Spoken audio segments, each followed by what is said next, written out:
Bom sábado. Vamos trabalhar. Título da lição e verso. Quem me ajuda lá?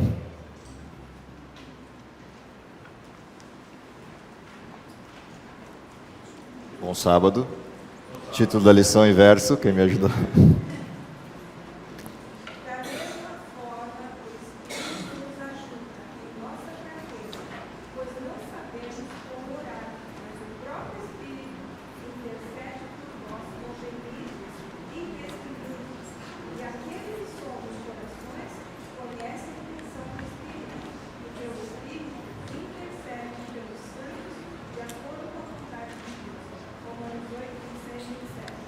Ok, lição dessa semana trata do Espírito Santo, a palavra e a oração. Esse é o centro de estudos nosso para essa semana.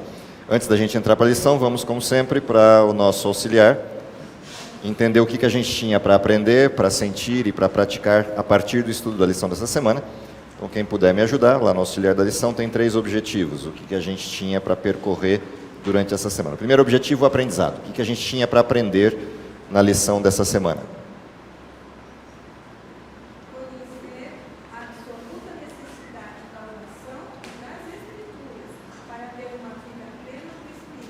Portanto, o centro do estudo dessa semana reside em 2 áreas. Uma dessas áreas tem a ver com o contato com Deus através da oração, e a outra tem a ver com o contato de Deus conosco através da sua palavra. Portanto, é um caminho de ida e volta necessário para a manifestação ou para a vida plena deste que a gente chama de Espírito Santo.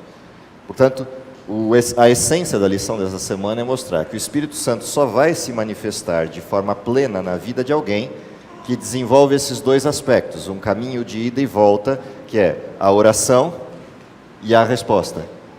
E a resposta se faz pela palavra de Deus. Portanto, há uma essência na lição, no sentido que ela dá para essa questão da oração e no fundamento que essa oração tem na palavra de Deus. Essa é a essência da lição.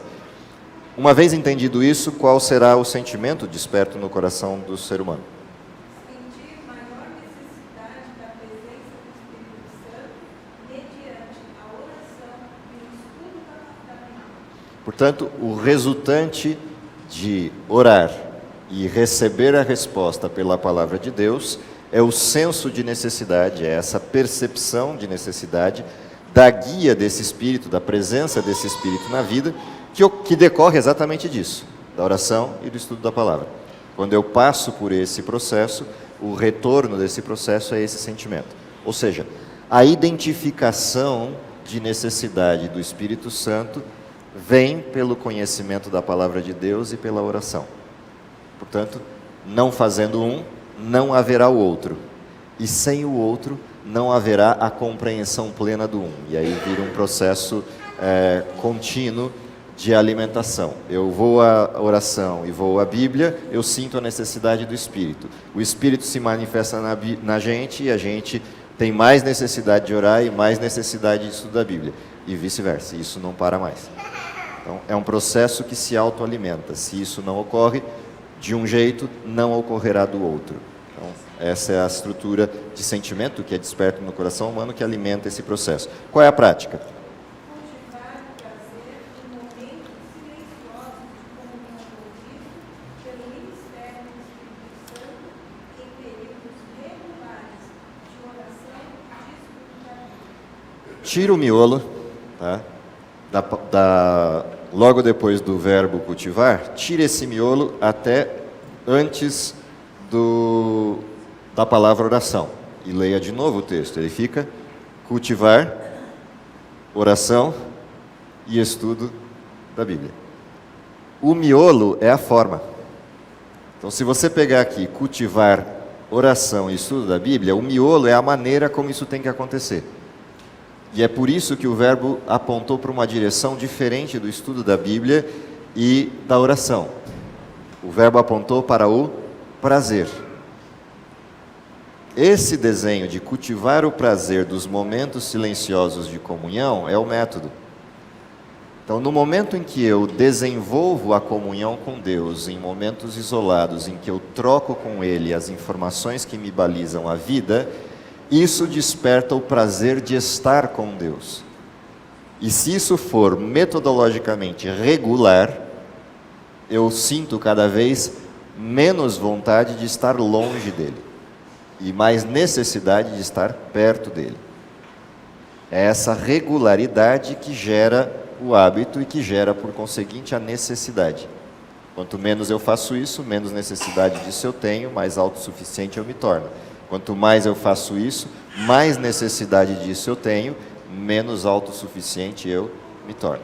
Esse é o desenho da lição dessa semana, que começa por um conhecimento, uma percepção de que isso é necessário. Da percepção brota o sentimento de que isso seja viável e factível na vida, e do planejamento da regularidade disso gera o hábito, que por sua vez gera a necessidade maior. E aí isso não para mais. Então, há um percurso a ser transitado na lição para a gente entender esse fenômeno. Bom, por onde começa a lição? Ela começa por um verso, e aliás já vamos dividir todos os versos entre nós, porque vale a pena lê-los todos de novo. Tá? Então, alguém para mim com João 15:7. Pode ser só um de cada vez, não precisa ser 10 ao mesmo tempo. Quem pode ler para mim? Levanta a mão aí do João 15:7, que vai procurar, beleza, ali. Você que levantou na mão na frente dele, lê para mim Mateus 7:7. Você que está de camisa preta. Salmo 66:18, alguém para mim? Beleza. Tiago 1:6-8, alguém para mim? Beleza. 1 João 5:14, alguém para mim? Beleza. Atos 2:38. Fechou. Ok? O nosso estudo da lição percorreu esses textos. A lição é muito simples. Daria para passar com uma frase. Volta para casa, ora sem cessar, está tudo resolvido. Estuda a Bíblia todos os dias, está tudo resolvido. Tá? Passamos a lição. Bom, passamos a lição, agora vamos para os textos que ancoraram a lição. A lição é só isto. É um recado, um despertamento para essas duas coisas. Agora vamos para entender os textos que ancoraram esse pedido. Vai para casa e ora sem cessar, vai para casa e estuda a Bíblia todos os dias com regularidade. O que ancora este pedido? Então vamos lá, João 15:7, quem está com esse texto? Se permaneceres em mim, e as minhas palavras permanecerem em vós, pedireis o que quiseres, e vos será feito. Qual é a essência desse texto? Lembra que João 15 está dentro de um contexto, lembra, eu sou a videira, vós sois os ramos, lembra, esse é o contexto do verso. Está dentro de um contexto histórico, que é Jesus conversando com seus discípulos, precisando se despedir, mas não querendo fazê-lo, tendo que ir embora para a cruz, mas não querendo fazê-lo. Esse é o contexto de João 14, 15, 16 e 17. Então, dentro desse contexto, Jesus está dando os últimos recados, os últimos conselhos, as últimas estruturas de mensagem que serão necessárias para manter os discípulos de pé quando Jesus não estiver mais entre eles. Suportar o que vem pela frente e permanecer de pé. É disso que esse texto está falando e é para isso que esse texto aponta. Dentro deste contexto vem uma mensagem. Se vocês permanecerem em mim, e o que permanecer em vocês? O que diz o texto? Olha lá, você lê o texto. Se vocês permanecerem em mim, e o que mais? E a? O que diz o texto aí? A minha palavra permanecer em vós. Não é e eu permanecer em vós. Tem uma diferença aí. E essa diferença é crucial. Eu estou indo embora. O que vai ficar com vocês? A minha palavra. Se vocês permanecerem em mim e a minha palavra em vós, então virá uma consequência. Vocês podem pedir qualquer coisa no meu nome e isso vos será atendido. Portanto, tem um desenho começando a se formar aqui. Como é que é possível permanecer em Cristo se Ele não está mais aqui? Então vem o que você falou. O Espírito. Por que era necessário que Jesus fosse embora? Lembram? O próximo capítulo vai dizer isso, que é o capítulo 16. Por que era necessário que Ele fosse embora? Se eu não for, o Consolador não virá. E quando eu for, é certeza que Ele vem, porque eu vou pedir para que venha. E o que Ele vai fazer quando vier? Tirada todas as coisas que estão da função primária, convencer do pecado, da justiça e do juízo, tem uma situação que está presente na missão do Espírito. Ele vos guiará em toda a verdade. Então, se vocês permanecerem em mim e a minha palavra, a verdade, permanecer em vocês, neste contexto vocês podem pedir qualquer coisa em meu nome que vos será feito. Porque quem tem a palavra de Deus em si, sabe o que pedir. Por isso, se eu sei o que pedir, qualquer coisa que eu pedir será feita. Se eu não sei o que pedir, a resposta pode vir em alguma das dimensões. Sim, não, espere um pouco. Mas se eu sei o que pedir, a resposta será sempre o quê? Sim. Portanto, o segredo do sim reside nesse desenho inicial. Permaneçam em mim e a minha palavra permanece em vocês, então é sim para tudo. Porque o tudo já foi qualificado. O tudo já foi feito, o processo de qualificação antes. Portanto, há um segredo nesta frase inicial da lição dessa semana. O primeiro segredo é: está tudo disponível para mim com sim. Esse é o primeiro segredo. Mas descobrir o sim é um processo. Porque nós aprendemos a pedir coisas que ele tem que dizer não. A vida de pecado nos ensinou a solicitar coisas que ele tem que dizer, espere um pouco. Portanto, há um segredo aí. Eu preciso aprender da palavra onde os sims estão. Essa não é uma tarefa simples, porque ela implica em uma luta contra a nossa natureza, que é um processo de aprendizado, de identificar a palavra para identificar os sims. E ele começa por permanecer em Cristo, ou seja, começa pela presença do Espírito Santo em nós. Por isso era necessário a vinda do Consolador. Era necessário alguém que viesse e estivesse o tempo todo conosco. Dentro da condição humana em que Jesus estava naquele momento, essa era uma impossibilidade técnica. Estar em todos os lugares com os discípulos ao mesmo tempo, na condição humana de Jesus era impossível. Na condição divina não, mas na condição humana sim. Então Jesus diz: eu preciso ir para a missão expandir, porque eu preciso que vocês vão para que lugar? Como é que termina Mateus? Ide por todo o mundo. Para ir por todo o mundo e ter a presença de Cristo comigo e eu permanecendo nele, é necessário que o exercício da divindade se faça outra vez. Então eu preciso ir, porque eu tenho uma outra missão para terminar. E virá outro igual a mim, por isso o texto diz: enviarei outro Consolador, e o outro ali é de mesma espécie.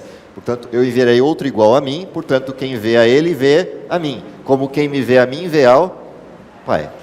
Ou seja, não estarão sozinhos, até a consumação dos séculos. Aqui começa o desenho, o sentido de oração e palavra, como fundamento da presença do Espírito e da guia dele. Mas o texto não para aí. Mateus 7,7. Quem ficou com ele? Por favor.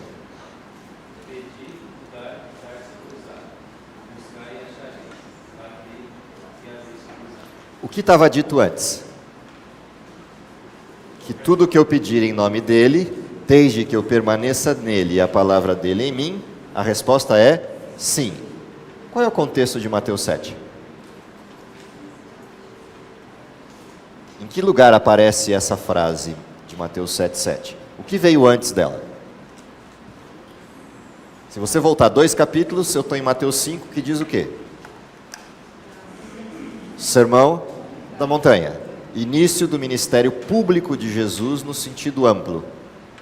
E Jesus começa o seu ministério, eu sempre gosto de enfatizar isso. Jesus não consultou o departamento de marketing para começar o ministério dele, porque se tivesse consultado não começaria o ministério desse jeito, porque ele começa o ministério dizendo o que para as pessoas? Vocês estão na miséria? Bem-aventurados vocês que estão na miséria. Vocês estão chorando? Bem-aventurados vocês que estão chorando. Jesus começa o ministério ao avesso. E mais, ele faz um convite ao fim do sermão. O apelo dele do sermão é uma coisa fantástica. Como é que ele apela ao fim do sermão? Se vocês me seguirem, estou prometendo 3 coisinhas para vocês: perseguição, maledicência, traição de toda espécie. É um bom jeito de começar um ministério com 5.000 pessoas na sua frente, fazendo um convite para seguir. O problema é que o sermão não para aí. Primeiro ele mostra o desenho do que é viver a integridade num mundo mau, para depois mostrar o quê? O que está prometido. Enquanto eu estou nesse mundo mau. E aí vem Mateus 6 que vai me ensinar a orar do jeito certo. E Mateus 7 que vai dizer o produto da oração feita do jeito certo. Qual é o produto? Pediu, está entregue. Bateu, está aberto. Mas está aberto para quem? Para quem entendeu os primeiros versos do sermão. Aqui vem a segunda lição. O desenho do pedir, o desenho do orar, nasce de um reconhecimento da estrutura do Sermão da Montanha. Há um tempo atrás eu passei essa lição do Sermão da Montanha e desenhei para vocês o sermão. Se vocês lembrarem, tem uma cadeia. O sermão tem exatamente um centro, que é quando eu chego no topo dele, imaginando que isso aqui fosse uma montanha, aí minha caneta ficou no carro. O topo da montanha está lá no verso de aquele que tem fome e sede de justiça será saciado. Como é que começa a subida da montanha? Pega aí, volta 3 páginas e volta o sermão de Mateus 5 e olha para mim as 3 primeiras bem-aventuranças. O que são elas? Não precisa ler inteira, só ler a primeira parte de cada uma. Primeira bem-aventurança qual é? Pobre de espírito. É quando eu estou aqui e olho o tamanho da montanha e digo, que encrenca eu me meti de subir essa encrenca de montanha. Qual é a próxima bem-aventurança? Eu chego no meio da montanha e eu descubro 2 coisas. A primeira é que eu já subi metade. A segunda é que falta a segunda metade, que é mais difícil que a primeira. E aí eu sento e faço igual o cacique. Senta e chora, senta e chora. Qual é a terceira bem-aventurança? Os últimos 10 metros da montanha é quando a montanha fica em íngreme total. E aí o que eu faço? Bem-aventurado o quê? Os mansos. Que é a mesma palavra para o quê? Perseverantes. É a mesma palavra. Só aquele que perseverar até o fim é que será. Os últimos 10 metros da montanha são isso aí. Quem perseverar até o fim terá o que saciado? Fome e sede de justiça. Venci a montanha. Só para descobrir que Deus não me chamou para ficar no topo da montanha apreciando a vista, as nuvens, tudo de cima, e os garotos pequenininhos lá embaixo que estavam torcendo que eu não ia conseguir. A galera do deixa disso. Aí Deus fala o que para mim? Agora que você está saciado e cheio de justiça, desce, porque tem gente lá precisando dessa justiça. E eu começo o caminho inverso. Como é que é o caminho inverso? As 3 próximas bem-aventuranças.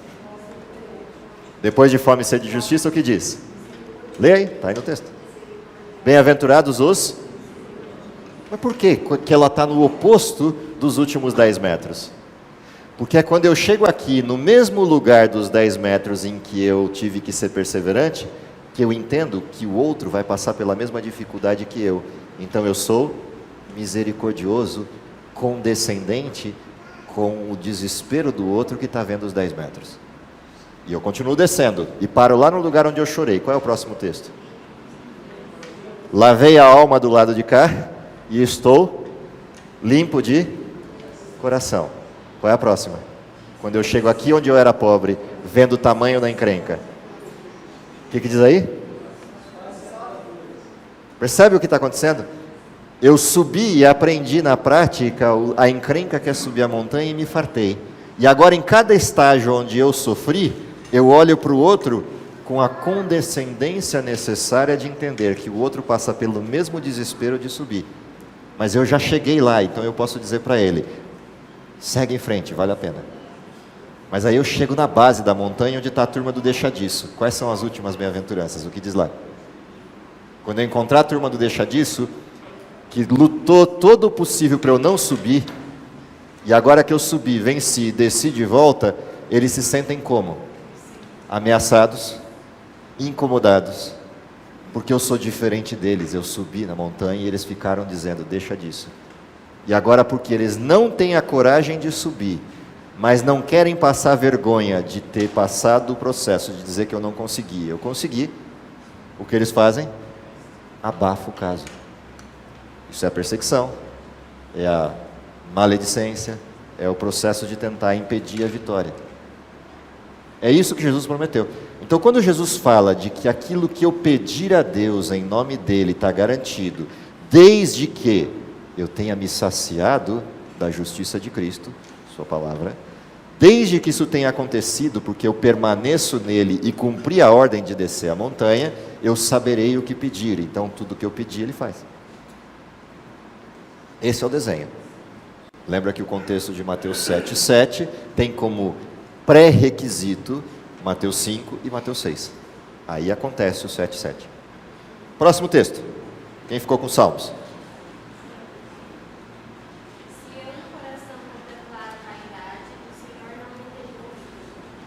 Portanto, qual é o antagonismo da palavra de Deus permanecer em nós? A ausência da palavra de Deus em nós é vaidade. Salomão resume isso num texto. Tudo é vaidade. Esse é o resumo. O resumo da ópera é esse. O oposto do tudo é vaidade é o quê? O Senhor Jesus é tudo. Esse é o oposto da vaidade. Portanto, o antagonismo do modelo é a autossuficiência.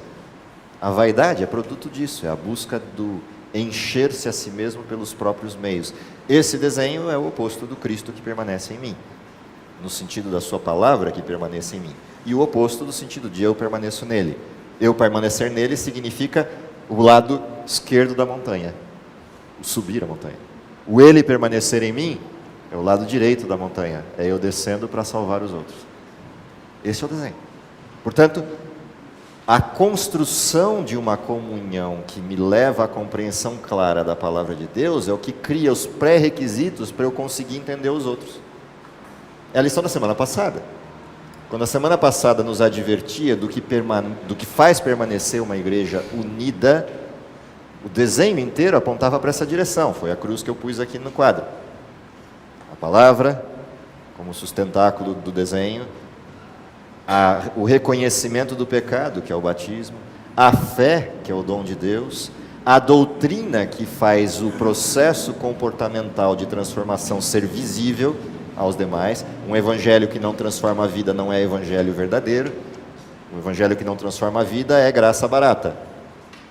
Portanto, a junção dessas coisas me faz, de um lado do grafo eu pus a missão, do outro lado do grafo, percebe? O desenho era esse, da lição da semana passada. Aqui a gente só está vendo o método. Para eu chegar àquele desenho é comunhão, oração com Deus, e estudo da palavra, que é o que me possibilita as duas áreas, o serviço e o testemunho, o serviço e a missão. Sem esse tronco central, o serviço não é desinteressado e a missão está apontando para o lugar errado.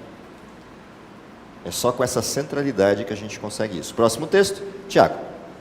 Peça, porém, com fé, em nada duvidando, pois o que duvida é semelhante à onda do mar, impelida e agitada pelo vento.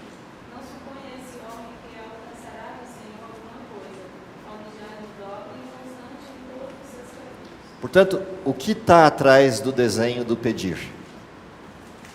Sem fé é impossível agradar a Deus. Então quer dizer que Deus é um sujeito sentado no trono como um bonachão, quase como um rei momo de carnaval, gordo e obeso, querendo que as pessoas venham lhe fazer agrados? O texto não quer dizer isso. O texto do sem fé é impossível agradar a Deus tem a ver com a arrogância do pedido. Como é que Deus vai atender alguém que chega de forma arrogante perante Ele, com obrigações do que Ele tem que fazer? Então é o inverso do Deus Rei Momo sentado num trono. Não, é um Deus cheio de bênçãos para ofertar, mas com um pré-requisito. Qual é o pré-requisito? Fé verdadeira, confiança nele. E aí por isso o texto termina com constância. É a mesma regularidade do terceiro objetivo. É a constância do envolvimento com Deus que me leva à constância do comprometimento com Deus, que me leva a um Deus de braços abertos perguntando: o que mais eu posso fazer para te ajudar? A um Deus com aquela plaquinha, igual plaquinha de supermercado ou de loja, posso ajudar? Com ponto de interrogação. Encontrar esse Deus só é possível para quem tem essa constância de convivência com Ele, porque Ele está o tempo inteiro perguntando: o que mais posso fazer para te ajudar? O que mais posso fazer para te empoderar? O que mais posso fazer para resultar a missão que você está envolvido nela, comprometido com ela? Esse é o desenho do texto que você leu de Tiago, ou seja, há um ponto aí central nessa forma, a crença, a confiança, a fé. No meio, ele pontuou também, Tiago, que há um problema antagônico aí. Se eu não tiver a integridade para poder pedir, a fé é vazia. Ou seja, a fé sem um desenho de prática, ou seja, a fé vazia, ela é tão arrogante quanto a ausência da fé. Então aí tem um quesito aí no meio do texto, no verso 7 e começo do 8, que pontuam isso. Ou seja, essa fé é uma fé viva, é uma fé que nasce da palavra, é uma fé que nasce da prática. Por isso que Tiago, às vezes, parece antagônico a Paulo, quando vira o desenho e diz: me mostra a sua fé sem prática, sem obras, que eu com as minhas obras te demonstro minha fé. Isso não tem nada a ver com salvação pelas obras, tem simplesmente a ver com o fato de que é a integridade de alguém que manifesta na vida pessoal a fé em prática que prova que a fé é genuína. Porque uma fé que não modifica o sujeito, não modifica o caráter e não o torna mais semelhante ao Cristo que ele diz que crê, não é fé.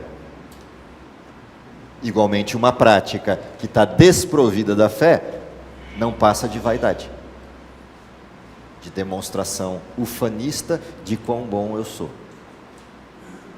Essas duas coisas são inseparáveis, no sentido pleno e genuíno delas. Próximo texto, 1 João, capítulo 5, verso 14. Quem ficou com ele? Vai ter que ler mais alto, enche o pulmão, faz de conta que você está dando uma bronca na sua vizinha do lado e todo mundo escuta. Esta é a confiança que temos para nos aproximarmos de Deus. Se pedirmos alguma coisa de acordo com a sua vontade, Ele nos ouvirá. Sempre tem uma pegadinha no texto, né? Nunca os textos são lisos, fáceis. Qual é o motivo da minha confiança em Deus? Se eu chegar perto dele e pedir, ele me atende. Mas tem uma pegadinha aí. Qual é a pegadinha? Se eu pedir aquilo que está de acordo com a vontade dele. Portanto, o meu desafio não é pedir, tampouco é confiar. Meu desafio é descobrir qual é a vontade de Deus. E a vontade de Deus já está escrita na sua palavra. Sempre tem uma pegadinha. Por quê? Porque a maior pegadinha chama pecado. Então, todo texto não é liso, porque todo texto está numa estrada esburacada, chamada estrada do pecado. O único jeito de eu pedir as coisas certas é eu enxergar onde estão os buracos, porque senão eu estou pedindo para cair no buraco. E a resposta de Deus é: como é que eu posso te empurrar para o buraco se o meu objetivo é te tirar dele? Se é para cair no buraco, você está pedindo para a pessoa errada. Pede para o outro que ele te ajude a empurrar, inclusive. Até alarga o buraco para você não errar o alvo. Agora, se você quer pedir para mim, tem que pedir para sair do buraco. E eu vou te atender tantas quantas vezes, inclusive vou tapar os buracos, alguns deles, se você me pedir para fazê-lo. Mas tem que pedir aquilo que é a minha natureza, aquilo que é o que eu desejo, o seu bem, a sua felicidade, o que é melhor para você, sob o paradigma da salvação e não sob o paradigma do momento. Lembra que Deus vai nos atender naquilo que é o melhor possível para nossa salvação, que não necessariamente é o nosso melhor possível para o momento. Então é um desenho um pouquinho mais amplo do que esse. O texto se amplia e fecha com o Atos 2,38. E aí a gente está no centro da missão. Atos 2, estamos no auge da missão, no auge do Pentecostes, no auge do desenho de ir ao mundo, de ir pregar, de apresentar ao mundo as verdades. O que a gente encontra nesse texto? Atos 2,38, quem ficou com o texto? Por favor.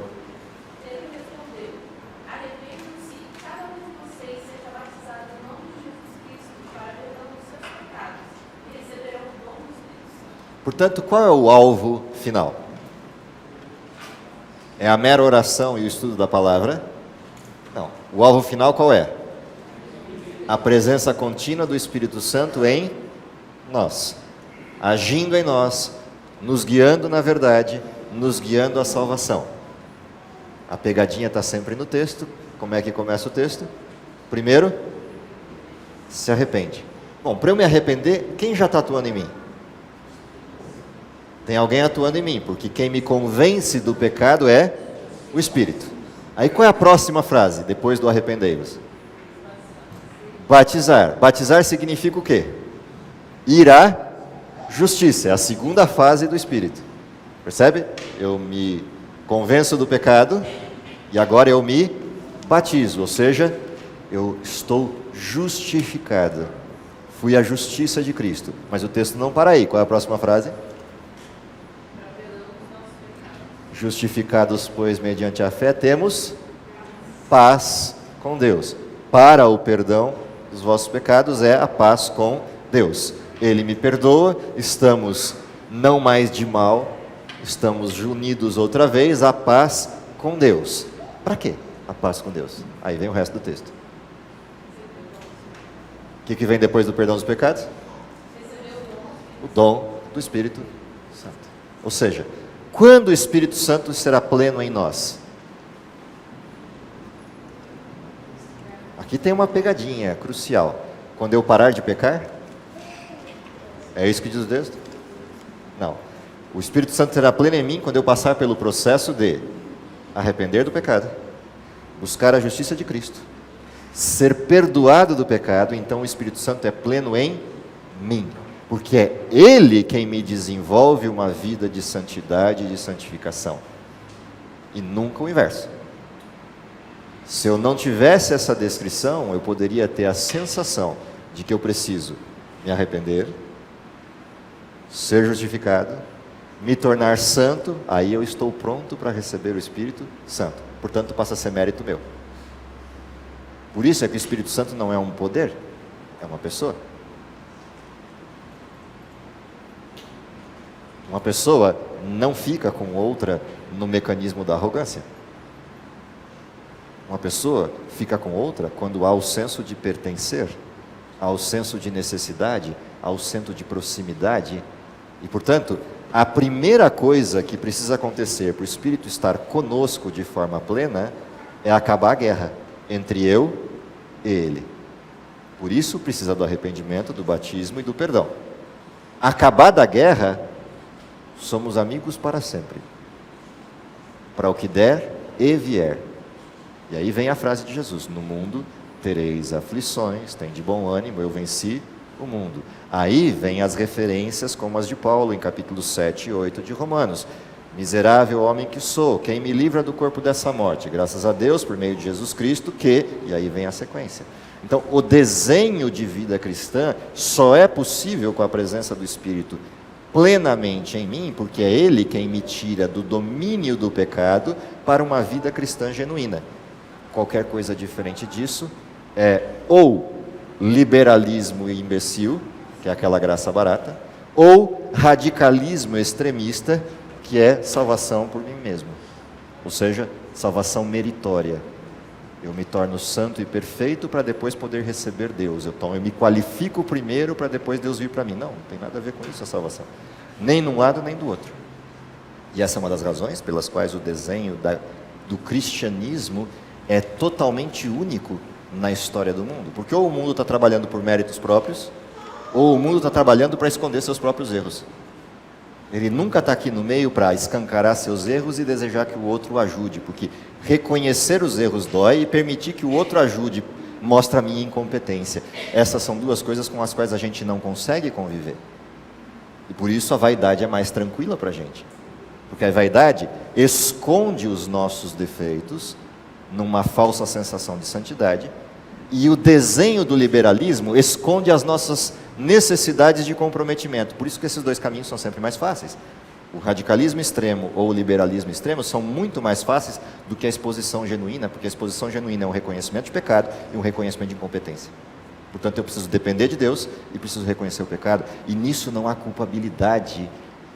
Não culpa. Culpa haverá toda vez que eu pecar, mas não há culpabilidade que me fica igual, sabe, caranguejo andando para trás ou andando de ladinho. Essa estrutura de culpabilidade não é coadunada, não é coerente, não é íntegra ao desenho da graça. Porque o desenho da graça produz paz, e uma paz que excede todo o entendimento, mesmo vivendo em aflições. Isso é Mateus 5. Esse é o sermão que Jesus usou para começar o seu ministério. É essa forma como Deus implantou em nós, a gente conversava isso ontem à noite lá no Nada a Ver, essa é a forma como Deus implantou em nós duas coisinhas bastante curiosas de Eclesiastes 3.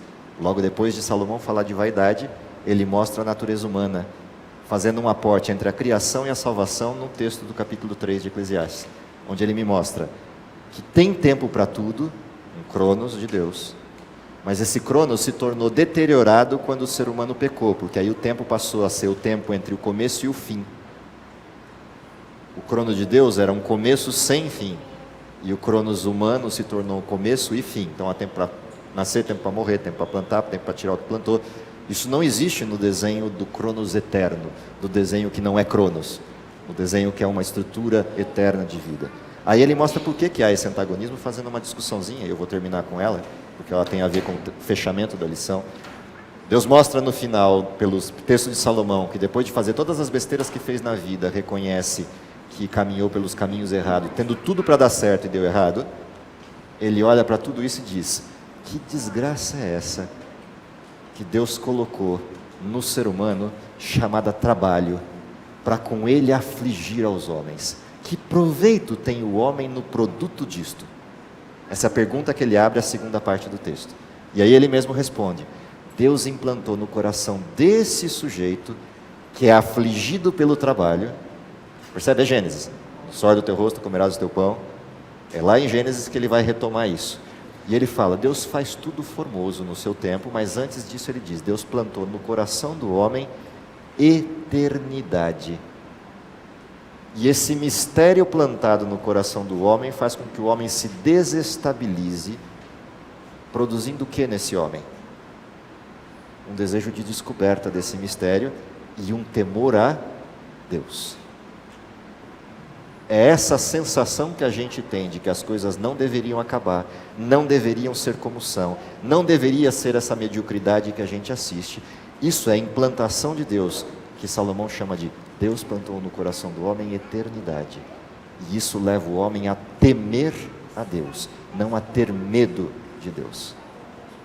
Se o homem desistir de Deus, primeiro, ele passa a viver a ansiedade do tempo e não sabe esperar o tempo de todas as coisas.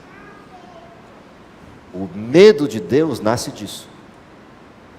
A ansiedade leva ao medo, mas a fé lança fora o medo. E aí eu aprendo a esperar. E aí ele diz: Deus fez tudo formoso ao seu tempo. Quando Deus criou, tudo era perfeito. Mas o que aconteceu depois? É o fechamento do texto. O homem se distancia disso, e porque Deus tinha feito tudo formoso para o homem ser feliz, é por isso que há uma sensação agradável de regalar-se na vida, gostar de participar entre amigos de uma boa comida e de uma boa bebida.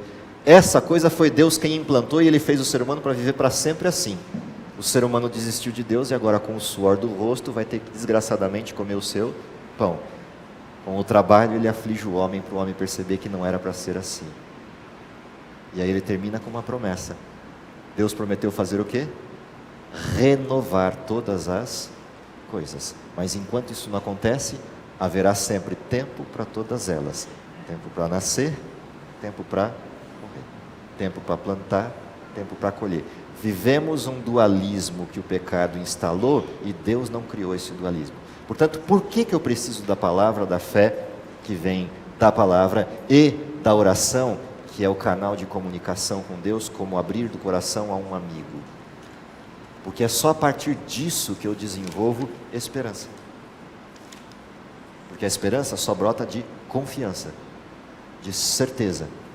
Por isso o conceito de fé na Bíblia é tão claro. Fé é uma certeza convicta, é uma firme convicção de duas coisas: o que eu espero e o que eu não vejo. Como é que Salomão termina Eclesiastes 3? O que é, já foi. O que se passará, também já foi. Qual é a conclusão dele? A história para Deus é um ponto, para mim é que é uma linha. mas para Deus é um ponto. Ele vê todas as coisas de uma vez só. Portanto, o que já está dado para ser, já foi. O que já foi, obviamente, também já. E o que está sendo, também já é passado. É quem enxerga as coisas dessa forma, pela ótica de Deus, que tem a condição de desenvolver paciência, perseverança. E no mundo de aflições, ter paz. O produto disso é vida plena do Espírito. Vida cheia de poder tem a ver com isso. Você enxergar as coisas pela ótica, pelos olhos de Deus.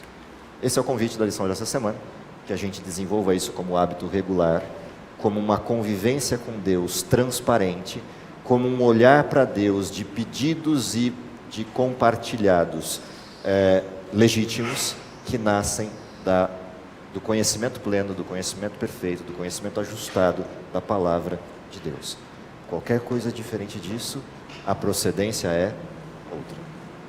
Que Deus nos abençoe, que seja essa a nossa realidade de vida, que seja esse o nosso preparo para estar com Cristo permanentemente na próxima jornada, que é a morada nos céus, mas que esse céu possa ser um pedacinho dele vivido desde agora, nessa paz que excede todo o entendimento, fruto da comunhão, da oração e da palavra e a presença do Espírito em nós. Vamos orar?